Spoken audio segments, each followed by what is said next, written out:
దుగ్గిరాల నియోజకవర్గం గానీ రైతులు ఎక్కువ పసుపు గాని సంబంధించి గానీ లేకపోతే వరి అని గానీ ఇప్పుడు ఎలా ఉంది బాబాయ్ పరిపాలన ఎలా ఉంది? ఇప్పుడు బాగానే ఉందండి. ఎందుకు బాగుంది? ఎందుకు బాగుందంటే ఆయన అన్న ప్రకారంగా చేస్తున్నాడు. ఈ గత ఇంకా 3 సంవత్సరాలు టైం ఉంది కనుక అది కూడా చేస్తాడనే నమ్మకం ఉంది. మీరు గమనించిన పథకాలు ఏమేమి వస్తున్నాయి అంటారు? ఇప్పుడు మామూలు పెన్షన్ మాత్రం నెంబర్ 1 ఫస్ట్ పాయింట్ పడుతున్నాయి.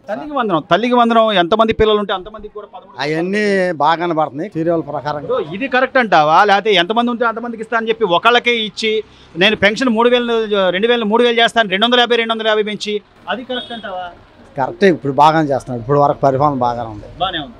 మరి జగన్ గారు మళ్ళీ నేను పాదయాత్ర చేస్తాను జనాల్లోకి వస్తా అంటున్నారు. గత 5 ఏళ్లలో సీఎంగా ఉండి ఏనాడైనా జనాల్లోకి వచ్చాడా? రాలేదు.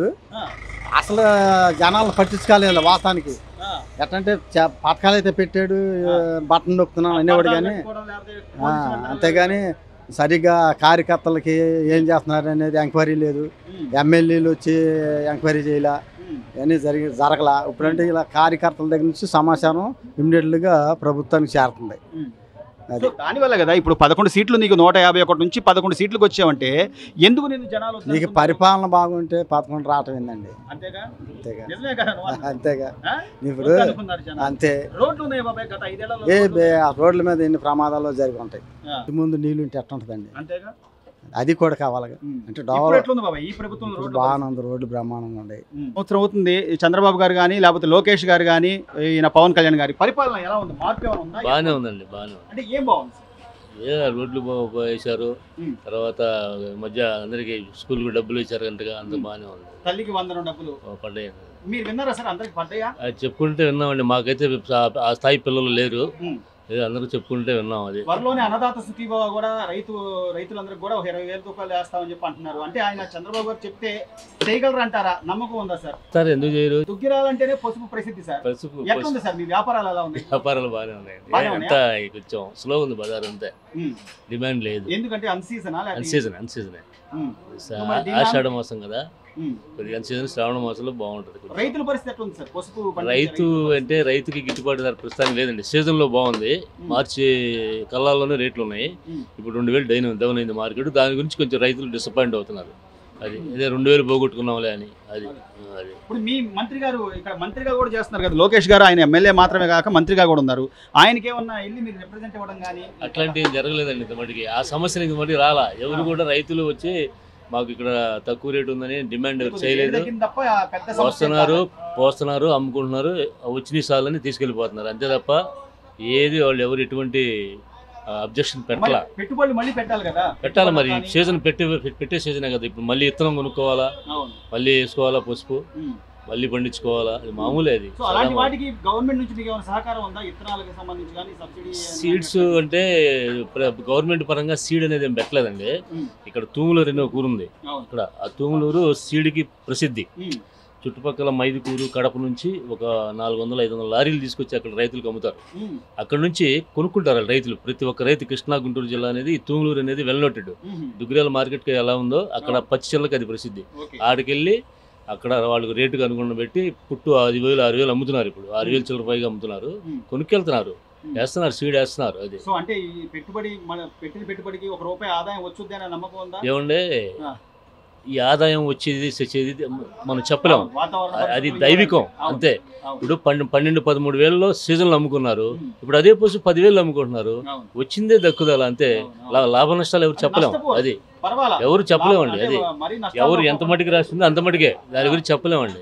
పసుపు గిరాకీ మందం అంటే నేను ఇప్పుడు అప్పు చేసిన 2 లారీలు కొనుక్కునే వాళ్ళంగా అవన్నీ ఎవరు చెప్పలేదండి. అంటే నేను అనేది ఏంటంటే లాభం రావచ్చు, రాకపోవచ్చు, కానీ రాష్ట్ర ప్రభుత్వం తరపు నుంచి కూడా రైతు శాఖకు సంబంధించి ప్రత్యేక మంత్రి ఉంటాడు, దానికి ఒక సెక్షన్ ఉంటుంది. అట్లా ఏమన్నా ఇక్కడ ఏం లేదండి అసలు. ఇక్కడ డిస్కషన్లు ఏం జరగల. యథావిధిగా యాడ్లో పోసినంత పోస్తున్నారు. 500 నుంచి 600 కోత జరుగుతుంది, బిజినెస్ జరుగుతుంది. 10,000 నుంచి 10,500 దాకా హై రేట్ జరుగుతుంది. 9,000 అంటే నాసి రకాలు పడుతున్నాయి, అమ్ముకుంటున్నారు, పోతున్నారు, అంతే. ఏ రకమైనటువంటి సమస్య లేదు, జరుగుతుంది అంతే. మిర్చి కూడా అంతే, పసుపు కూడా అంతే. దాని గురించి ఎవ్వరు ఇంత మటుకి బజార్కి ఎక్కడ ఏం జరగదు, సమస్యలు ఏం లేదండి. సుపరిపాలన తొలేడుగాను కూడా జనాల్లోకి వస్తున్నారు ప్రభుత్వం నుంచి. వాళ్ళు ఏం చేశారో చెప్తున్నారు. వీళ్ళు అంటున్నట్టుగా పథకాలన్నీ కూడా అమలవుతున్నాయా లేకపోతే ఎలా ఉంది మీ అభిప్రాయం? పథకాలన్నీ అమలు అవుతున్నాయి. మీరు గమనించింది ఏంటి సార్? ప్రభుత్వం పరిపాలనలో అనుకున్నాయన్నీ జరుగుతున్నాయి. దానివల్ల ఎలాంటి ఇబ్బంది ఏం కనపడతలే. తల్లికి వందనం అందరికీ డబ్బులు పడ్డాయి కదా? తల్లికి వందనం పడ్డాయి. సో అట్లాగే పెన్షన్ ఎలా ఉంది సార్? పెన్షన్ బ్రహ్మాండంగా ఉంది. పొద్దున్నే వచ్చేసి ఇచ్చేసి వెళ్తున్నారు. పెన్షన్ అయితే నెంబర్ 1 గ్యాస్ పథకాలు పడుతున్నాయి. సో అట్లాగే రేపు ఆగస్టు 15 నుంచి మహిళలకు ఉచిత బస్సు అన్నారు. అట్లాగే రైతుకు అన్నదాత సుఖీభవ పథకం 20,000 కూడా ఇస్తానని చెప్పి ఆల్రెడీ వాళ్ళు అప్లికేషన్లు పెట్టుకుంటున్నారు. చంద్రబాబు గారు చెప్పినట్టు చేస్తున్నారంటారా? అది చేస్తారని నాకైతే నమ్మకం ఉంది. జగన్మోహన్ రెడ్డి గారు అసలు ఏమీ లేదు, అంతా కేవలం దొంగ హామీలు ఇచ్చాడు, మళ్ళీ నేను జనాల్లోకి వస్తాను, నేను పాదయాత్ర చేస్తాను అంటున్నాడు. నాకైతే నమ్మకం లేదు. ఎందుకు చేస్తున్నాడుగా, చేయట్లేదు అనుకుంటే తప్పు, కానీ చేస్తున్నాడుగా. అంటే ఇంకా జగన్ మాటలు నమ్ముతారంటారా? నాకైతే నమ్మకం కలగట్లేదు. నమ్మకం లేదు. మరి అంబటి రాంబాబు లేకపోతే ఈ పేరు నాని వీళ్ళందరూ పదే విమర్శిస్తున్నారు కదా సార్. ప్రజల్లోకి అది వస్తే తెలుసుది కదా, ప్రజల్లోకి రావాలా, ప్రజా సమస్యలు వినాలా, ఇంటేగా తెలిసేది. ఈరోజు రోడ్లు కానీ, అన్నా క్యాంటీన్లని కానీ, లేకపోతే సంచార వైద్యశాలని కానీ, మీ మంగళగిరి నియోజకవర్గంలో అయితే లోకేష్ గారు ఇప్పటి నుంచి కాదు, ఆయన ఓడిపోయినా కూడా వైద్యశాలలు అవి పంపించి జనాలకు ఆరోగ్యం ఎలా ఉంది ఏంటని చూసే జరిగినాయి. ఆయన మంత్రి అయిన తర్వాత ఎలా ఉంది బాబా? రోడ్లు బ్రహ్మాండంగా వేశారు. అన్నా క్యాంటీన్ ఇక్కడ ఒకటి పెట్టాలనుకుంటున్నారు, ఇక్కడ జరుగుతుంది అన్నా క్యాంటీన్. లింక్ రోడ్లు కూడా బాగానే వేస్తున్నారు, రైతులకు కూడా ఇబ్బంది లేదు. లోకేష్ గారు మంత్రి పర్వాలేదు, బాగానే చేస్తున్నాడు. సో చివరిగా మీరు జగన్మోహన్ రెడ్డి గారు మళ్ళీ నేను వస్తే నేను ఏదో వాళ్ళంతా తెలుస్తాను, వాళ్ళందరూ బట్టలు పొదిసి నిలబెడతాను అది అని మాట్లాడుతున్నాడు. అవి కరెక్టే అంటారు ఆయన మాట్లాడే మాట? భాష బాగుండాలి కదా, అది కరెక్ట్. ఎవరు అంటారు అసలు బట్టలు వడదేశం తిట్టుకోవటం?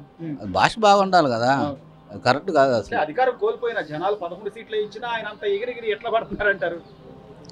ఏదో అధికారంలో ఉన్నాడు కాబట్టి గతంలో, ఇప్పుడు అదే భాష మాట్లాడుతున్నాడు, అధికార భాష. అంటే ఇంకా ఆయన అధికారం పోయింది అనుకోవట్లా, ఇంకా తెలుసుకోలేకపోతున్నాడు అంతే. Please subscribe to Leo news for more videos.